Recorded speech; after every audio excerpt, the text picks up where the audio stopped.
Hey there! Imagine a world where giant dinosaurs ruled the earth, stomping through forests, chomping on leaves, or tearing into prey with jaws the size of a pickup truck. Sounds like a blockbuster movie, right?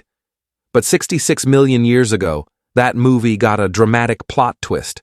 A massive asteroid slammed into what's now Mexico, kicking off a chain of events that wiped out the non-avian dinosaurs.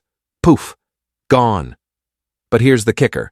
That catastrophe wasn't the end of the story. It was the opening act for one of the wildest comebacks in history, the rise of mammals.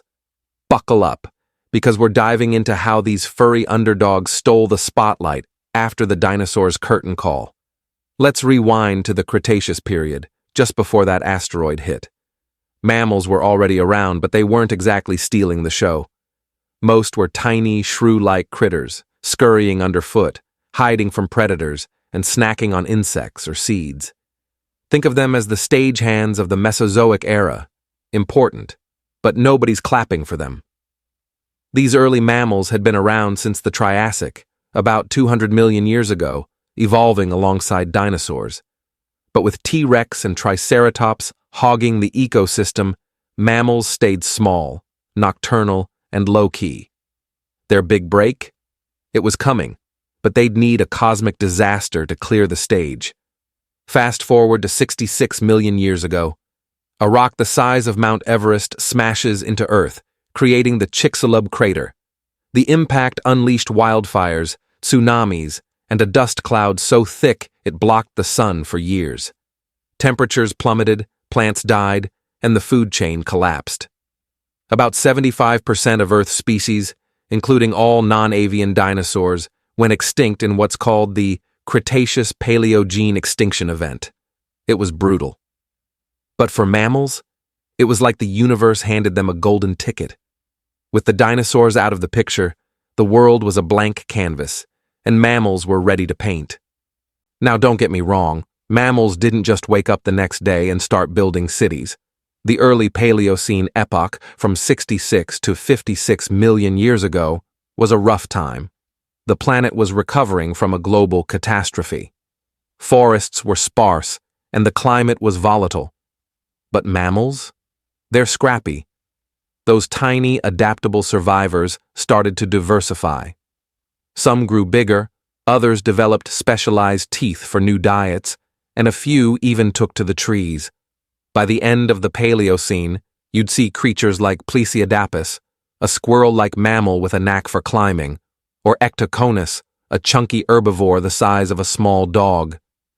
Not exactly lions or elephants, but these guys were laying the groundwork. Here's where things get juicy. Around 56 million years ago, we hit the Eocene epoch, and the Earth threw a party for mammals. The climate warmed up during an event called the Paleocene-Eocene thermal maximum. Forests spread, oceans teemed with life, and mammals went wild. This was their glow-up era. Suddenly, you've got early primates swinging through trees, looking like lemurs with better haircuts. You've got Uintatherium, a rhino-like beast with bizarre knobs on its skull, strutting around like it owned the place. And let's not forget the first true carnivores, like Hyanodon, with jaws that could crush bone. These mammals weren't just surviving, they were thriving, filling every niche the dinosaurs left behind. But why were mammals so good at this? It's all about their superpowers. First, they're warm-blooded, which means they could stay active in a range of climates, unlike cold-blooded reptiles.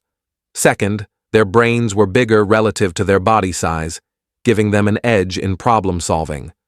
Ever try to outsmart a raccoon? Good luck. Third, mammals nurse their young with milk, which meant better survival rates for babies. And finally, their teeth were game-changers. Unlike reptiles, which often have uniform chompers, mammals evolved specialized teeth, incisors for slicing, molars for grinding. This let them eat everything from leaves to meat to nuts, opening up a buffet of possibilities. By the mid-Eocene, around 40 million years ago, mammals were on a roll.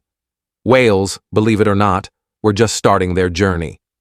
Early whales like Ambulocetus were basically amphibious dogs, waddling between land and water.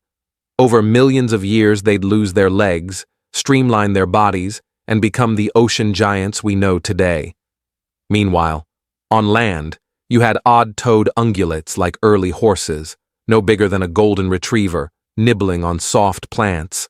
And in the skies, bats were flapping around, using echolocation to hunt insects at night. Mammals were everywhere, and they were unstoppable. But let's pause for a second and talk about the competition. Not every dinosaur went extinct, right? Birds, which are technically avian dinosaurs, survived the asteroid. So why didn't they dominate like mammals? Well, birds are awesome, but they're specialists. They're built for flying, perching, and pecking. Mammals, on the other hand, are generalists. They could climb, burrow, swim, or sprint. Plus, mammals could give birth to live young, while birds had to lay eggs, which are vulnerable. It's like mammals brought a Swiss Army knife to a knife fight. Versatility was their edge. Now fast forward to the Oligocene, about 33 to 23 million years ago. The climate cooled, forests gave way to grasslands, and mammals adapted again. This was the era of giants. You've got Paraceratherium, the largest land mammal ever, a hornless rhino relative that stood 16 feet tall at the shoulder and weighed as much as 4 elephants. Imagine that thing strolling through your backyard. Predators got bigger too, like Andrewsarchus, a wolf-like monster with a skull twice the size of a grizzly bear's. And early elephants, like Moratherium, were wading through swamps, looking like hippos with trunks. Mammals were rewriting the rules of size, speed, and strength. By the Miocene, 23 to 5 million years ago, mammals were fine-tuning their act. Grasslands spread, and grazing animals like deer, antelope, and modern-style horses evolved to munch on tough grasses. Their high-crowned teeth could handle the wear and tear, unlike earlier browsers who stuck to softer leaves. Predators like saber-toothed cats prowled the plains, ready to pounce. And apes? They were starting to look like distant cousins of ours, swinging through African forests. The stage was set for the modern world, but it all traced back to that asteroid 66 million years ago. So, what's the big takeaway? The extinction of the dinosaurs wasn't just a tragedy, it was a launchpad. Mammals, once the underdogs, seized the moment, diversified like crazy, and shaped the world we live in.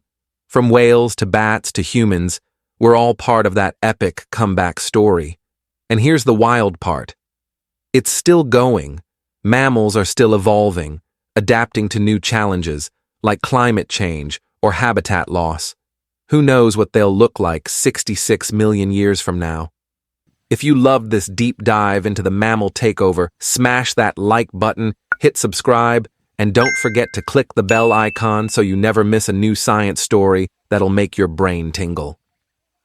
Share this with a friend who's obsessed with dinosaurs or loves a good underdog tale. Drop a comment below. Which mammal do you think deserves its own blockbuster movie? Until next time, keep exploring the wild, weird world of science.